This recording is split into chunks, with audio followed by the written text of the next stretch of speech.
Hello everyone, this is doctor Anupriya and आज का जो हमारा प्रेजेंटेशन है उसमें we will be covering developmental psychology का एक ब्रीफ अलोंग साइड वो फैक्टर्स जो कि हमारी डेवलपमेंट को इफ़ेक्ट करते हैं। डेवलपमेंट को समझने से पहले या फैक्टर्स डिस्कस करने से पहले it is very important that we understand the concept of development.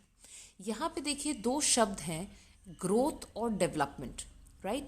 Usually they are used in sync or in place of each other synonymously. But actually growth and development are very different things if you see it from a development perspective या psychological perspective. जब हम growth की बात करते हैं तो growth जो है वो primarily it is pertaining to actual physical growth, that is change in size which is quite evident. दिखाई देने वाला जो बदलाव है, जैसे छोटा बच्चा है जब वो अपनी हाइट निकालता है, जब वो हाइट खींचता है तो दैट ग्रोथ और that change is very very evident. तो फिजिकल प्रॉपर्टी जब एविडेंटली चेंज होती है उस चीज़ को हम ग्रोथ कहते हैं, राइट? बट डेवलपमेंट की जब हम बात करते हैं, हम विकास की बात कर रहे हैं, तो we are not talking only about the change which is evident but also maturation.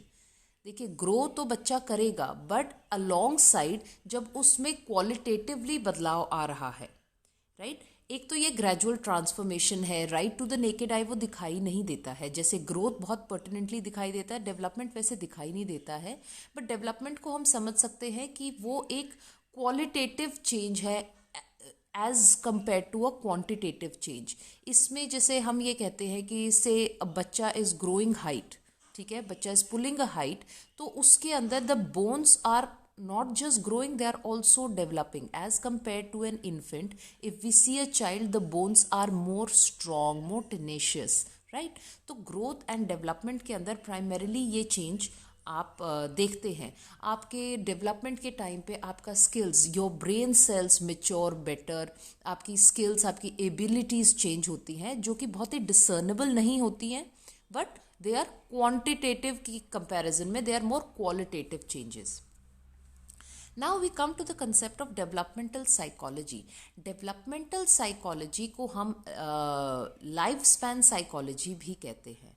When you in crux अगर हम समझना चाहें कि डेवलपमेंटल साइकोलॉजी का कोर सब्जेक्ट मैटर क्या है, तो right from the moment of Inception या कंसेप्शन, जब से जो माता है या जो फीमेल है, स्त्री है, वो गर्भ धारण करती है, तब से लेके और जब तक वो बच्चा अपना जेस्टेशन पीरियड पूरा करके पैदा नहीं हो जाता, पैदा होके वो अपना पूरा लाइफ साइकिल पूरा करके उसकी डेथ तक, so right from the moment of conception to the moment of death, वो पूरा जो उसका लाइफ स्पैन है, हम उसके अंदर के सोशल, कोग्निटिव, फिजिकल, साइकोलॉजिकल, ये सारे जब हम चेंजेस को स्टडी करते हैं या इन सारे बिहेवियर्स को हम स्टडी करते हैं through out the life span, वो जो है उसको, उस ब्रांच ऑफ साइकोलॉजी को डेवलपमेंटल साइकोलॉजी के नाम से जाना जाता है।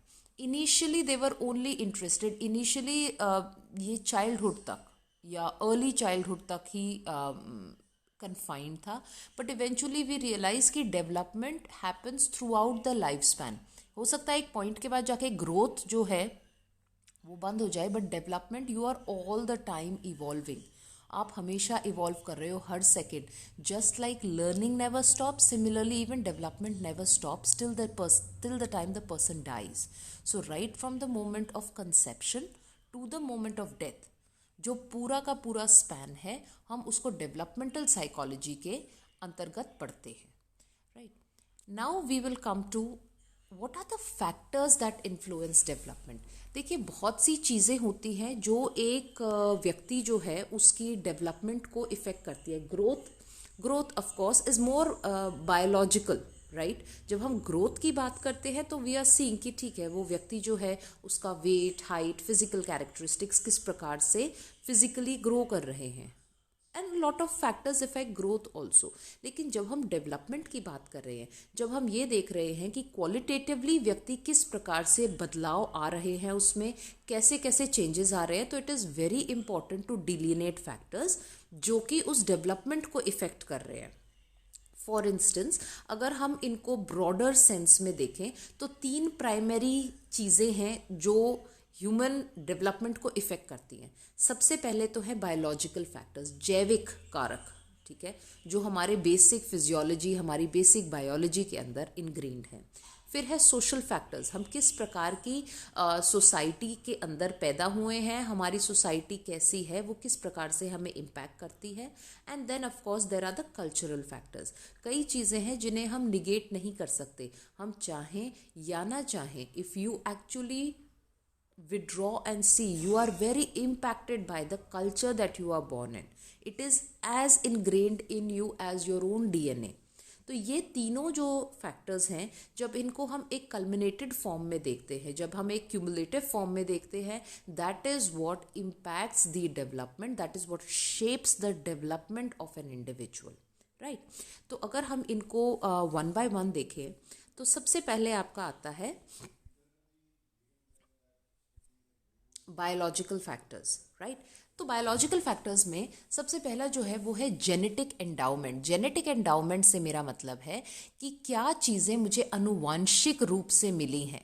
What are the things which have been handed down to me genetically from my parents, right? This involves the process of heredity. Now process of heredity is something, अगर हम इसकी बिल्कुल बेसिक साइंस पे जाएं तो जब एक फीमेल जो है हर महीने मेंस्ट्रुएशन होता है, दैट मीन्स हर महीने जो फीमेल की एक ओवरी ऑल्टरनेट मंथ्स में वो एक एग प्रोड्यूस करती है, right. When the moment is right, if there is a sexual interaction between a man and a woman, तो जो मेल का स्पर्म है, now males they tend to discharge millions of sperm at one go in one ejaculation, but it is only one sperm which will eventually fertilize, ठीक है। जो female का ovum है, right, उसको एक ही मेल का स्पर्म जैसे ही उसको एंटर करके उसको फर्टिलाइज करता है, वो ओवम अपने आप ही अपने अराउंड एक प्रोटेक्टिव सील जो है वो क्रिएट कर लेता है, so that no other sperm can enter. Once that egg is fertilised, that is when the moment of conception starts. एक बार ये जैसे ही एग के अंदर स्पर्म एंटर किया, वो एग फर्टिलाइज हो जाता है, and that is when the human gestation period starts. Now you have to remember कि it is the law of the fittest, it is the survival of the fittest, जो basic nature का law है। Most of the conceptions that occur naturally ख़त्म हो जाती हैं if that fertilized egg is not up to the mark, as in उसका survival के अंदर अगर कोई संशय होता है तो naturally वो जो चीज़ है वो फ्लश आउट हो जाती है। बट इफ प्राइमा फेसी सब कुछ ठीक है, that is when that process, जो 9 महीने का आपका एक ह्यूमन का जेस्टेशन पीरियड 9 महीने का होता है प्राइमरीली, वो शुरू होता है।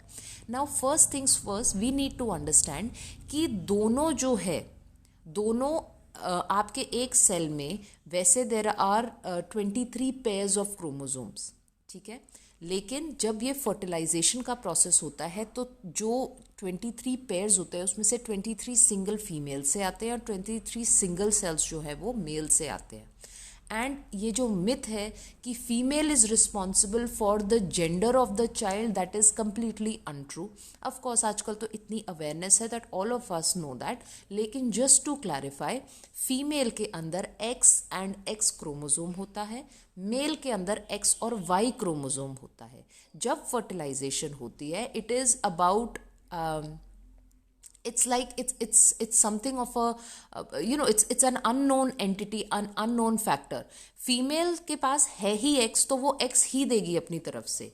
इट इज द मेल के क्रोमोसोम में हमें एक्स मिल रहा है तो 2x होके जो बच्चा होगा वो फीमेल होगा, और अगर मेल से हमें वाई मिल रहा है तो जो बच्चा गर्भ में पल रहा है वो एक मेल होगा, right. So females are they have X chromosome, that is what they contribute. The gender of the child is dependent on the man, right. तो ये जो बेसिक प्रोसेस ऑफ फर्टिलाइजेशन है, जब वो फर्टिलाइज्ड एग जो है वो कुछ टाइम के बाद जो है यूट्राइन वॉल के ऊपर अपने आप को अटैच करता है, and there in the process of that cell division and cell conception starts. Okay, then there are certain laws of heredity. For example, like begets like. Point is कि if I am a human, I am going to give birth to a human baby. This is a very very narrow concept. What you have to understand is कि genetic जो हमारे genetic material है वो हमें हमारे parents से मिल रहा है. तो there is a very high likelihood that we tend to get something from our parents. In fact, get all the biological material from our parents. Characteristics like height, intelligence to an extent, the color of your eyes, what kind of a body type you are going to have, all of this is genetically determined और वो आपको genetics के द्वारा अपने parents से मिलती है. लेकिन हमेशा ऐसा नहीं होता. There is no thumb rule because there are a lot of things. आपके पेरेंट्स के जो जेनेटिक मटेरियल है वो आपके अंदर आके कंबाइन हो गया, लेकिन आपके पेरेंट्स को इंडिविजुअली और जेनेटिक मटेरियल अपने पेरेंट्स से मिला है. So there are a number of ifs and buts. तो ऐसा नहीं है कि you are a replica of your parents. No, आप अपने पेरेंट्स की एक मिरर इमेज नहीं है because it is not the entire genetic material. जो चीज़ें परम्यूटेशन एंड कॉम्बिनेशंस होती हैं, कौन सा रिसेसिव जीन है, कौन सा डोमिनेंट जीन है, किस प्रकार से आप में कंबाइन हुआ है, उस प्रकार से आप अपने फिजिकल कैरेक्टरिस्टिक्स या जो भी चीज़ें जेनेटिकली डिटरमाइंड है उनको आप दिखाते हैं. अगर फिजिकल डिफेक्ट्स है, सेकेंड पॉइंट जो आता है वो है फिजिकल डिफेक्ट्स. देखिए, एक थंब रूल जो है, जो चीज़ गर्भ के अंदर बननी चाहिए और गर्भ के अंदर बन गई वहाँ तक ही सीमित है. गर्भ के बाहर सिर्फ डेवलपमेंट होता है, गर्भ के बाहर ग्रोथ नहीं होती है. Suppose a child is born with a genetic anomaly या बाय बर्थ डिफेक्ट है, तो ऐसा नहीं है. फॉर एग्जाम्पल, लेट्स सी कि जो बच्चा गर्भ के अंदर पल रहा है, let's say that child is missing 1 finger और 1 टो. ठीक है, जब वो बच्चा पैदा हुआ उसका एक उंगली या एक टो नहीं था. तो ऐसा नहीं है कि पैदा होने के बाद वो बन जाएगा. These are the things. Your entire body is suppose to be built inside the womb. बाहर आके सिर्फ डेवलपमेंट होती है, कुछ बनता नहीं है. right? So this is something very very important that we need to understand. And physical defects कहीं ना कहीं व्यक्ति की डेवलपमेंट को हैम्पर करते हैं. you are supposed to have 10 fingers and 10 toes because they serve a purpose, right? आपका सारे जो bodily changes होते हैं, जो body आपके functionality होती है, they are supposed to be at a optimal level because it helps you function. And of course कहीं ना कहीं अगर कोई physical defect होता है तो वो व्यक्ति को physically तो hamper करता ही करता है, and it also has a psychological impact on that person. तो कहीं ये चीज़ जो है वो डेवलपमेंट को उतने बेहतर तरीके से नहीं होने देती जितना होना चाहिए. Then we have the gender. What is the sex of the child, male female. आजकल जो एक नया कंसेप्ट है ना, it's not a new concept, it is the concept of even forms पे आजकल हम लिखते हैं male female other. Some people might not want to reveal the gender. Point being is कि जो आपका the sex of the child physiologically भी कुछ चीज़ें अलग होती हैं. जैसे for example, in general male babies tend to be taller than female babies, right? And then if you are living in a society which prefers a male child, तो कहीं ना कहीं उसकी जो एबिलिटीज़ हैं या उसकी जो परवरिश है उसके ऊपर इतना फोकस होता है that the female child might get sidelined. तो जो जेंडर ऑफ द बेबी है, depending on kind of society that child is born on, it has an impact on the development. Then of course there is intelligence. Now intelligence is one of the features which is known to be biological in nature. Genetically आपको endowed होता है intelligence का जो gene है, right? But then like I said, it is not always a thumb rule. ऐसा नहीं है कि बहुत से विलक्षण पेरेंट्स के बहुत स्पेशल बच्चे होंगे. It is not like that. Sometimes like I said पहले भी, परम्यूटेशन एंड कॉम्बिनेशंस बहुत मैटर करते हैं कि कौन से प्रकार के रिसेसिव या डोमिनेंट जीन आपको जेनेटिक उसमें मिले हैं, वो डिटरमाइन करेंगे. But generally intelligence is one of the genetically transmitted characteristic of an individual. तो ये चीज़ बहुत मैटर करती है in development. See, when we talk about nature, survival of the fittest, in human terms, if you see, that also means the intelligent people are likely to, because they are more adaptable to changes, they are more able to think and use their more higher level mental processes. So this is a very very important characteristic in development. उसके बाद आता है हमारा glandular system. When we are talking about ductless glands, for example जो हमारे hormones को control करती हैं, it could be adrenal gland, it could be the pituitary gland, it could be the gonads, whatever it is, उनमें किस प्रकार के कितने लेवल के केमिकल्स रिलीज हो रहे हैं, क्या वो केमिकल्स जो है वो ऑप्टिमल लेवल के हैं। Because for example let's say if we talk about the thyroid gland, now thyroid gland must function at an optimal level, ठीक है। जो हमारा थायरॉक्सिन है वो एक लेवल का प्रोड्यूस होना चाहिए, because that determines your growth, your your height, weight, all of these developments, they are to an extent also dependent on these chemicals. तो आपकी जितनी भी ग्लैंड्स है, it could be the master gland pituitary, it has to be functioning in an optimal level. Human body is all about it's like it has to work, everything has to be at an optimal level for the perfect functioning। तो उसमें हमारा glandular system भी आ जाता है। मेरी adrenaline glands हैं, they have to be producing certain amount of chemicals. मेरी thyroid gland है या पैनक्रियास है या मेरी पिट्यूटरी ग्लैंड है या मेरे जो जिनको सेक्स ग्लैंड्स कहते हैं, फीमेल्स के अंदर ovaries have to produce the right amount of oestrogen, progesterone, and male testis have to produce the right amount of से टेस्टोस्टेरोन, बिकॉज ये सारी चीज़ें इनवेरेबली आपकी डेवलपमेंट को इफेक्ट करती हैं। So these also have to be functioning well for a better development, and this is all biologically determined or related। उसके बाद आता है आपका बॉडी केमिस्ट्री किस प्रकार का है। जैसे ही ये हॉर्मोन्स रिलीज होते हैं, हर व्यक्ति की बॉडी केमिस्ट्री एक डिफरेंट टाइप की होती है। जैसी आपकी बॉडी केमिस्ट्री होगी, may it be your metabolic rate, may it be your heart rate, may it be your blood pressure, however it is, it differs from people to people। हम लोगों ने एक ऑप्टिमल नॉर्म रेंज बना रखी है कि BP इतने से इतने के बीच में होगा, हमारा से हीमोग्लोबिन इतना होना चाहिए, हमारे अंदर this amount of chemical should be that much, because that ensures proper functioning. Proper functioning होगा तो प्रॉपर डेवलपमेंट होगा। दैट मीन्स एक लेवल ऑफ जो ऑर्गेनिक मैच्योरिटी है उसको अटेन करने के लिए, to be completely developed, to be well developed so as to speak, ये सारी जो चीज़ें हैं ये बहुत ज़्यादा फीचर करती हैं। उसके बाद हम आते हैं जो नेक्स्ट फैक्टर्स हैं, वो है सोशो कल्चरल फैक्टर्स। देखिए, जब हम सोशो कल्चरल फैक्टर्स की, जैसा मैंने पहले भी बताया था, आप किस सोसाइटी में पैदा हुए हैं, आप किस प्रकार के घर में पैदा हुए हैं, कैसे आपका परिवार है, ये सारी चीज़ें आपके जो बेसिक साइकोलॉजिकल डेवलपमेंट है, आपकी सेल्फ एस्टीम कैसी होगी, आपका कॉन्फिडेंस लेवल कैसा होगा, how well prepared you are to be a problem solver, to think ahead, to tackle problems, ये सारी चीज़ें।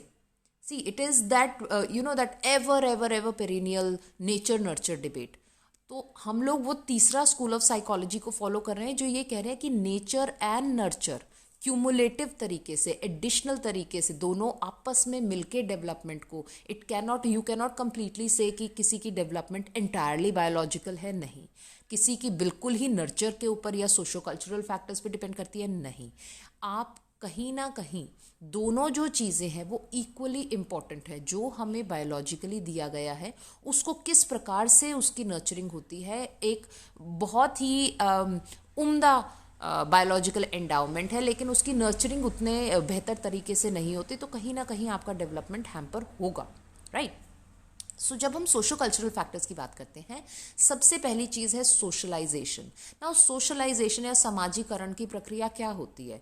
इट इज़ सिंपली कि आप जिस सोसाइटी में पैदा हुए हो उस सोसाइटी के अंदर इम्बाइब होने के लिए, उस सोसाइटी द्वारा एक्सेप्ट होने के लिए कौन से डूज एंड डोंट्स हैं, या उस सोसाइटी के क्या रूल्स हैं जिनको हमें जिनसे हम बाध्य हैं, जिन्हें हमें फॉलो करना चाहिए, विच विल इंश्योर कि हम उस सोसाइटी में एक्सेप्ट हो जाए, ठीक है।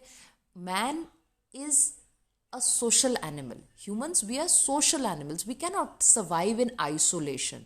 हमें अपनी सोसाइटी की ज़रूरत है और उस सोसाइटी के अंदर टिके रहने के लिए, बने रहने के लिए कुछ एक ऐसे रूल्स हैं जो हमें फॉलो करने पड़ते हैं। तो उन रूल्स को सीखने की प्रक्रिया right from the time the child is born, that process of socialisation starts.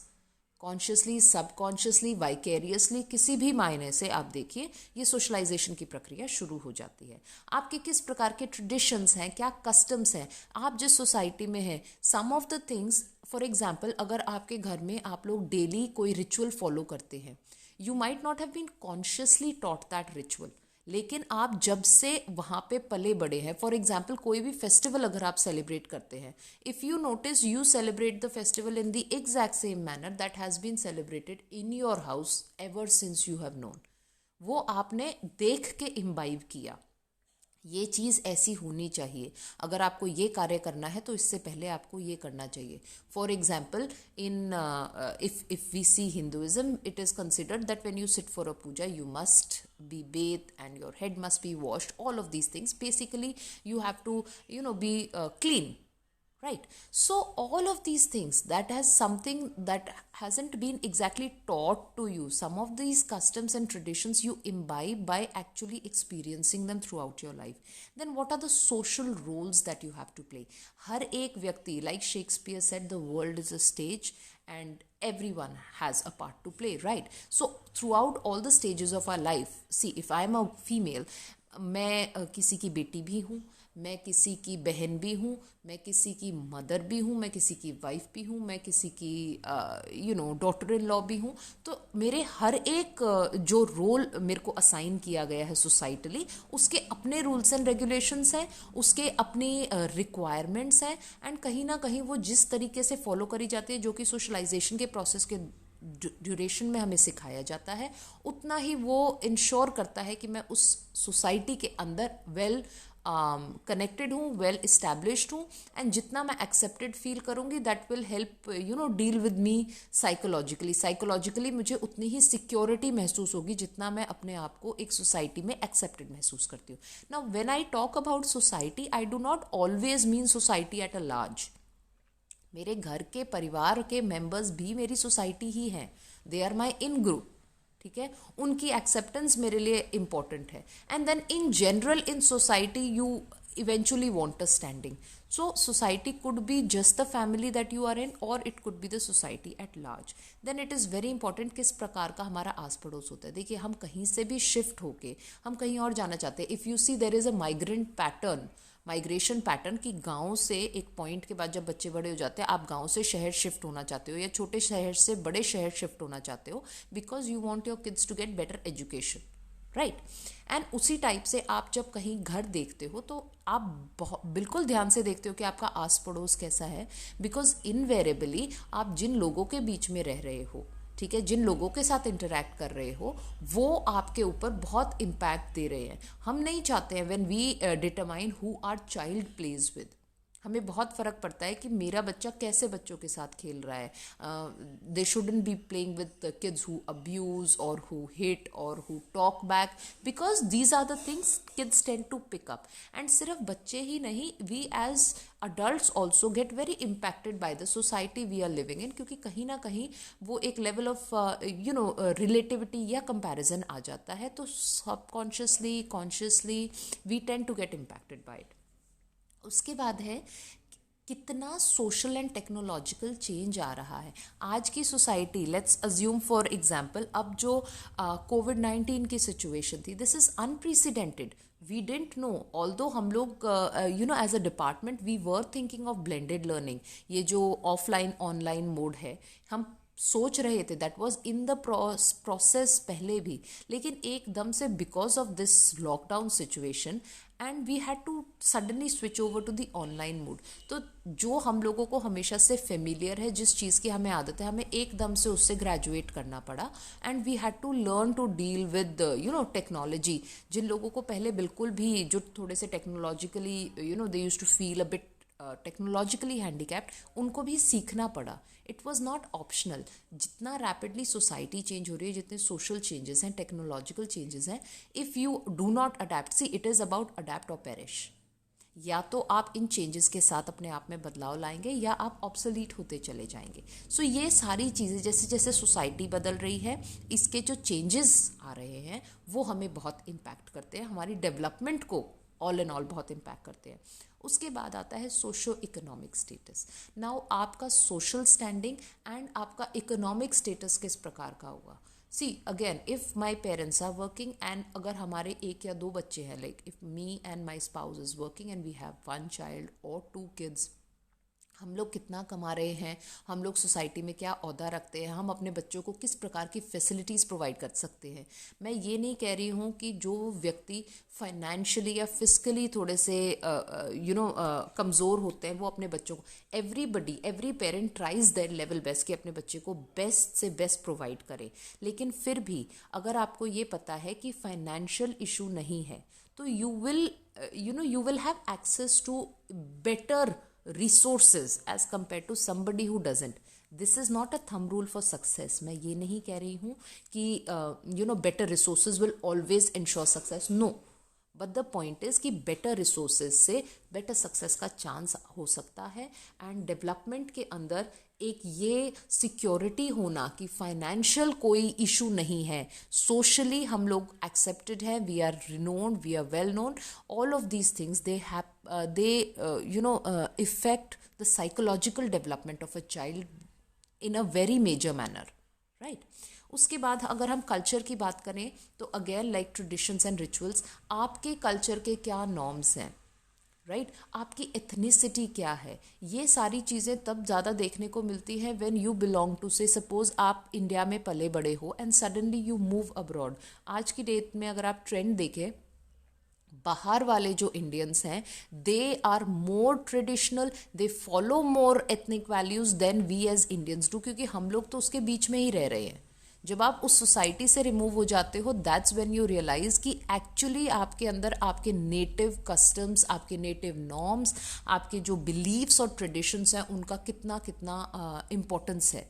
आप अपनी लाइफ स्पैन में देखिए, maybe when you are an adolescence या आपका जो टीनेज है उसमें थोड़ा सा रिबेलियस नेचर आता है, but as and when you start settling down, the norms, traditions, जिस कल्चर में आप की परवरिश हुई है, जो कल्चरल इफेक्ट आपके आसपास था, that will invariably see your culture affects your personality, in turn your personality affects your culture. That is how we are still surviving. बहुत से ऐसे ट्रेडिशंस हैं जो पीढ़ी दर पीढ़ी सर्वाइव कर रहे हैं क्योंकि वो हमें इम्पैक्ट करते हैं। तो आपकी सोसाइटी, आपका कल्चर आपकी डेवलपमेंट को बहुत मेजर तरीके से इफेक्ट करता है।